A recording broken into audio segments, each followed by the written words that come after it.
사라져야 할 대한민국의 민낯이라는 제목으로 함께하고 있죠. 그 두 번째 주제는 직장 갑질입니다.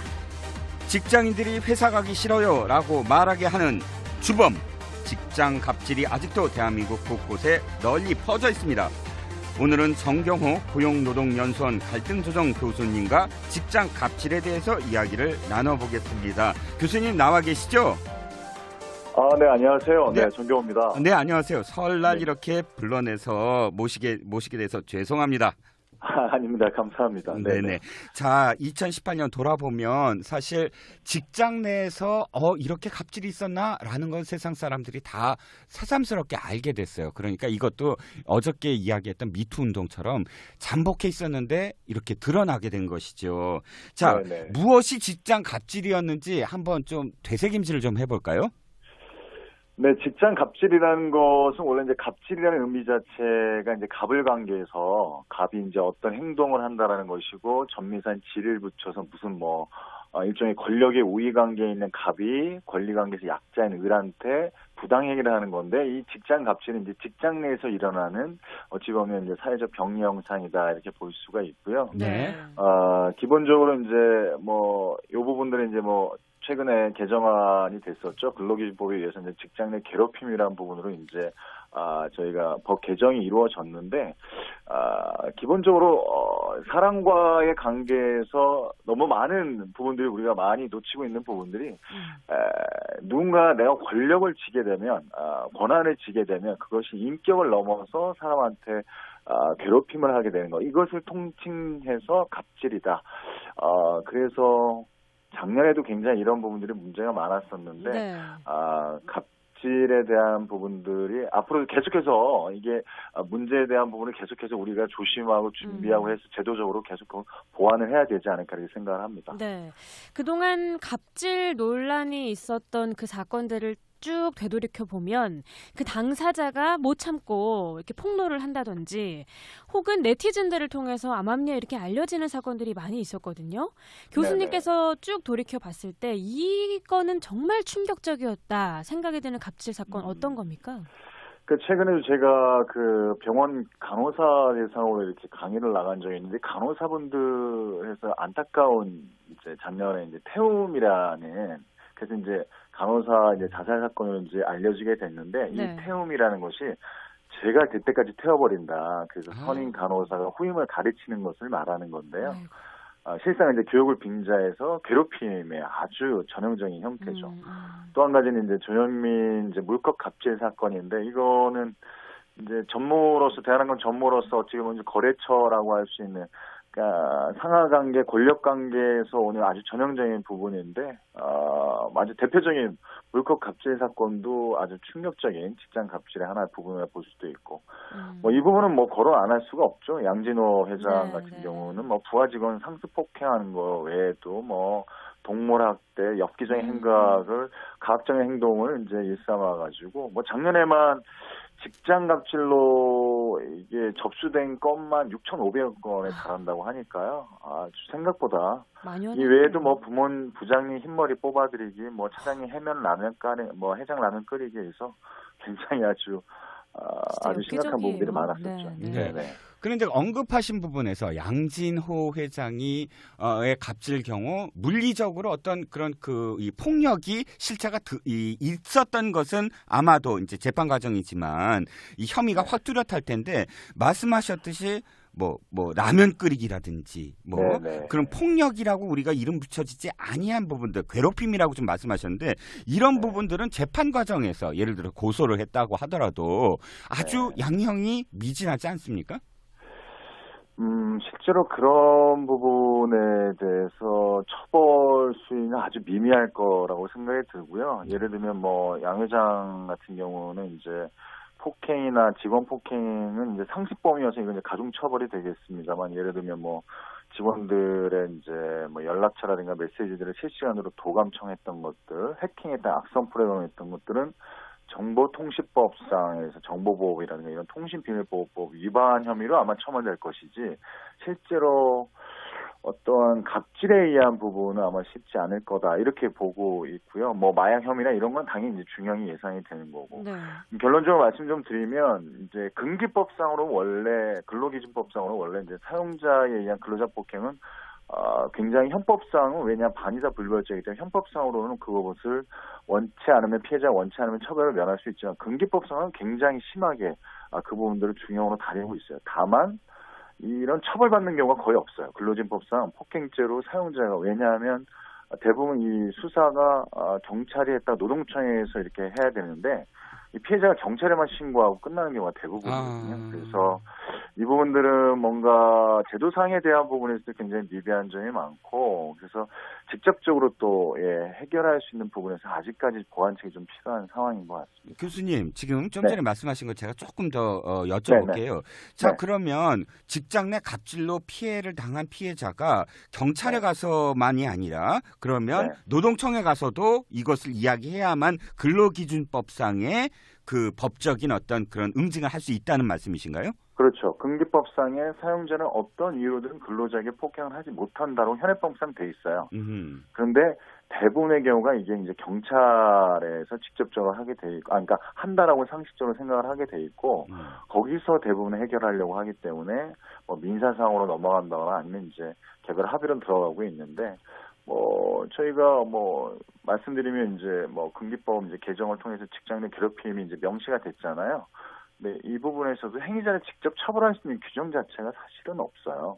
그래서 아직까지는 좀 명시화되는 부분에 대해서는 의미가 있는 부분이긴 하지만 그 처벌이나 이런 현실에 대해서는 아직까지 많이 부족한 상황입니다. 네.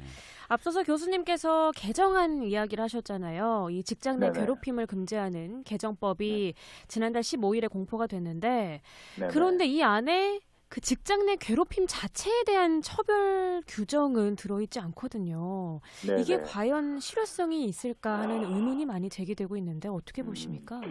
일단 저는 이제 결론적으로 말씀 좀 드리면 실효성은 굉장히 미비하지만 이걸 법에 명시한 부분은 굉장히 유의미하다 이렇게 보고 있고요.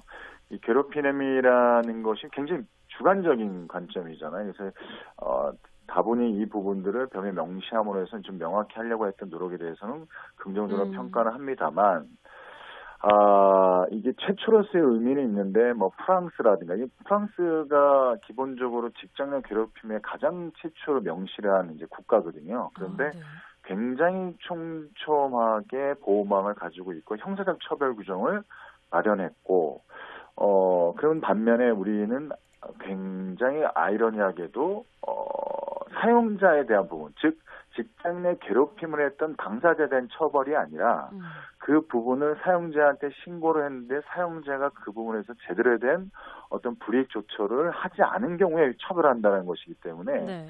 실제로는 그런 직접적인 상사라든가 혹은 동료 관계에서 일어났던 이 당사자를 직장 어떤 그 갑질에 의한 괴롭힘에 의한 처벌에 대한 규정은 사실은 좀 아니라는 거죠. 그래서 명시한 정도 그래서 좀 안타까운 부분은 이런 부분에서 구체적으로 프랑스와 같이 혹은 선진국과 같이 좀 괴롭힘을 구체적으로 그러니까 프랑스의 노동법조에는 이렇게 나와 있습니다. 예를 들면 권리나 존엄성을 훼손하고 혹은 육체나 정신 건강을 훼손하되 직업적 미래를 위태할 가능성 있는 모든 근무 조건의 악화를 목적으로 할 경우에는 괴롭힘에 해당한다. 이런 식으로 아주 구체적이고 아주 포괄적이고 굉장히 광범위하게 이렇게 담았고 그것에 대해서 형사적으로 아주 문제를 바로 일으킬 수 있는 그래서 이런 부분이 이제 개정안이 나왔으니까 제가 봤을 때는 계속해서 추가적으로 이제 어떤 제도 발전을 개선을 해야 되지 않을까 이렇게 생각을 하고 있습니다. 일단 뭐 시작이 반이다 이렇게 네네 그럼요. 명시한 건 큰 의미가 있습니다. 그런데 사실 갑질이라는 게 정말 대한민국에서만 특별하게 더 일어난다고 저는 생각을 했거든요. 그래서 이렇게 갑질이라는 말이 뭐 사전에 등재됐다 이렇게도 나오기도 했는데 프랑스에서 가장 먼저 법으로 명시했다는 거 보면은 타 나라에서도 심심치 않게 일어나는 일인가 봅니다. 네네. 기본적으로 이제 뭐 이 얘기는 제가 아주 개인적인 사견인데,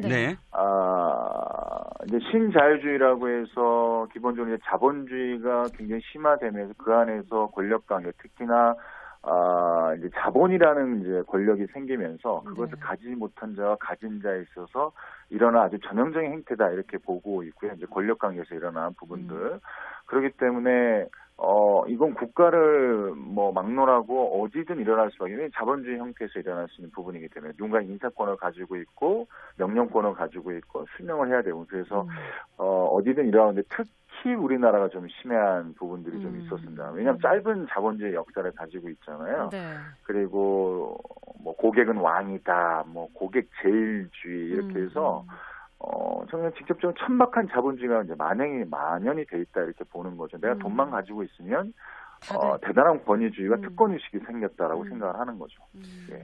근데 교수님, 제가 탈북민들한테 들은 이야기를 이렇게 생각이 났는데요. 그 북한에서도 갑질이 굉장히 성행하더라고요.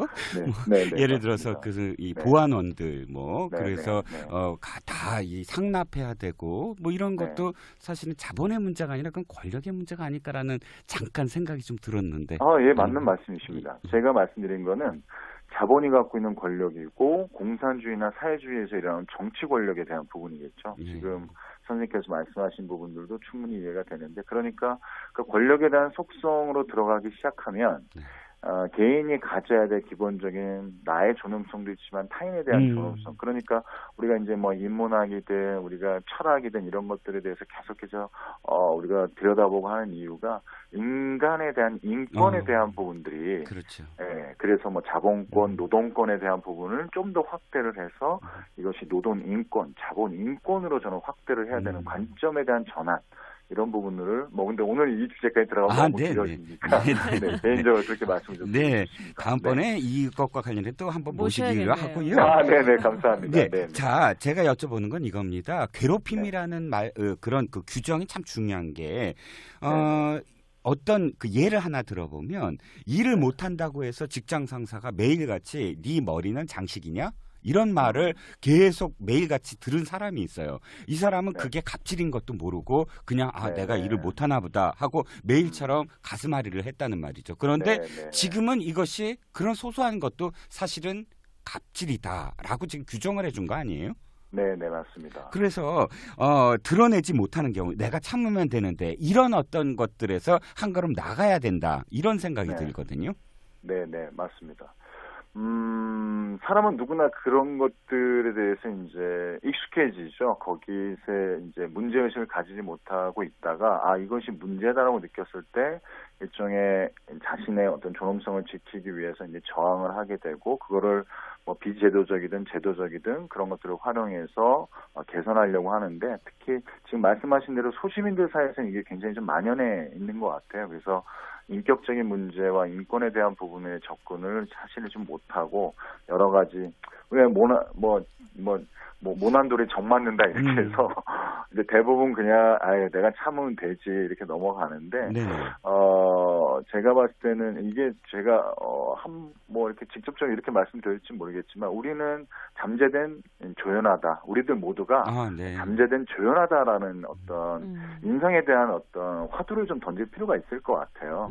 그러니까 저 사람만이 가부할까 저 사람만을 비판하고 비난할 것이 아니라 내 안에 그런 어떤 특권의식이라든가 누군가 내가 힘만 가지면 지배할 수 있고 통제할 수 있는 정근대적 사고방식을 일단 깨어낼 수 있는 난 잠재된 조연하라는 어떤 하나의 어떤 명시된 부분의 어떤 태도와 자세를 가지는 게 이런 전반적인 부분을 해결할 수 있는 법과 제도도 필요하지만 문화의 변화가 필요하지 않을까 생각합니다. 이 모든 것들이 사실 갈등으로부터 비롯된다고 생각을 하는데 그러면 상사는 어떤 역할을 해야 하고 부하 직원은 어떤 역할을 해야 된다고 보십니까? 굉장히 중요한 질문이신 것 같은데요. 저는 그 리더십과 관련돼서 이야기할 때는 제가 병교필패란 말을 굉장히 좋아하는데 교만한 자는 반드시 패한다. 그러니까 모든 제국의 멸망의 원인을 보게 되면 역사학자 토인비는 휴브리스라는 표현을 썼는데 교만함이 반드시 있었고 오만함이 있었다. 그러니까 상사 즉 리더는 그런 부분은 교만함을 내려놓을 수 있는 그리고 더 한 말씀 좀 드리면 이제 정답의 시대에서 이제 질문의 시대로 가니까 파트너십이라는 그런 개념으로 상사는 역할에 대한 어떤 자세와 태도를 가졌으면 좋겠고요. 네. 부하 직원 같은 경우에는 이제 기본적으로 팔로우십도 또 다른 리더십이다 이렇게 얘기할 수 있어서 왜 따르는 자를 따르라 이런 말도 있잖아요. 네. 그래서 잘 따라갈 수 있는 그러기 위해서는 스킬이 필요한데 그게 두 가지가 저는 당연히 자신이 맡고 있는 현업에서의 실무 스킬 그리고 이게 중요할 것 같은데 대인관계 스킬이 되게 중요할 것 같아요. 이 두 가지 스킬 중에 이 대인관계 스킬은 때로는 상사도 인간이기 때문에 격정적으로 감정적으로 대응할 때도 있고 뭐 이럴 때 그거를 너무 직접적으로 제도적으로 법적으로만 해결할 게 아니라 그거를 어떤 식으로 표현할 수 있을지 대화로서 풀 수 있는지를 끊임없이 스킬로도 연구를 하고 그거를 조화롭게 해나가는 이 두 가지.